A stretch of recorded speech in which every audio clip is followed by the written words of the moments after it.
বন্ধুরা, একটু থেমে শোনো।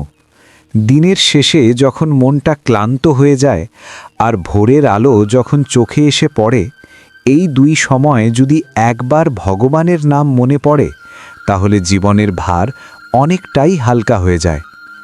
আজ আমরা কোনো সাধারণ কথা শুনতে বসিনি।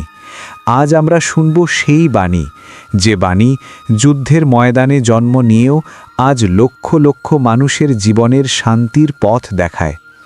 কুরুক্ষেত্রের সেই ধূলিধূসর প্রান্তরে যখন অর্জুনের হাত থেকে ধনুক খসে পড়েছিল, যখন নিজের মানুষদের সামনে দাঁড়িয়ে সে ভুলে গিয়েছিল সে কে, তার কর্তব্য কী, তখনই ভগবান শ্রীকৃষ্ণ নীরবতা ভেঙে কথা বলেছিলেন। সেই কথা ছিল না শুধু যুদ্ধের জন্য, সেই কথা ছিল প্রতিটি মানুষের জীবনের জন্য। ভগবান বলেছিলেন, হে মানব, তুই এই পৃথিবীতে এসেছিস কর্ম করতে, পালিয়ে থাকার জন্য নয়, দায়িত্ব ছেড়ে দেওয়ার জন্য নয়। এই জগতে কেউ ফল নিয়ে আসে না, কেউ ফল নিয়ে যায়ও না। তুই শুধু বপন করিস, ফসল কবে উঠবে সে হিসেব আমি রাখি। মানুষ সবচেয়ে বেশি কষ্ট পায় যখন সে ভবিষ্যৎ নিয়ে ভয় পায় আর অতীত নিয়ে অনুতাপে ভোগে। কিন্তু বর্তমানটাই যে একমাত্র সত্য, এই কথাটা সে ভুলে যায়।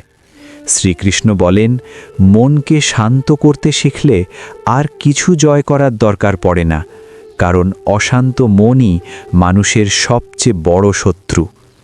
যে মানুষ সারাক্ষণ অন্যের দিকে তাকিয়ে থাকে সে কখনো নিজের পথ দেখতে পায় না, আর যে নিজের পথ চিনে নেয় তার জন্য ভিড়ের দরকার হয় না। ভগবান বলেন, সবাই তোমাকে বুঝবে না, সবাই তোমার পাশে থাকবে না, কিন্তু তুই যদি নিজের সত্য ছাড়িস না, তাহলে আমি তোকে কখনো ছাড়ব না।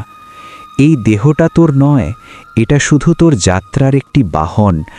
আজ আছে, কাল থাকবে না, কিন্তু তোর কর্ম, সেটাই তোর পরিচয় হয়ে থেকে যাবে। তাই অহংকার করিস না, আবার নিজেকে ছোটও ভাবিস না। তুই যেমন, ঠিক তেমনটাই দরকার ছিল এই সময়।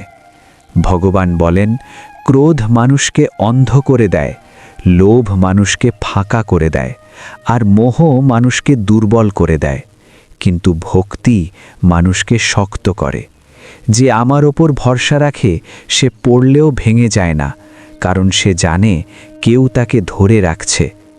বন্ধুরা, এই বাণী শোনার জন্য পণ্ডিত হতে হয় না, ধনী হতে হয় না, শুধু একটু নীরব মন আর খোলা হৃদয় হলেই যথেষ্ট।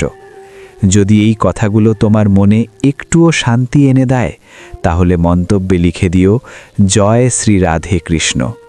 কারণ ভগবানের নাম মনে পড়লেই জীবনের অন্ধকার একটু হলেও কমে যায়।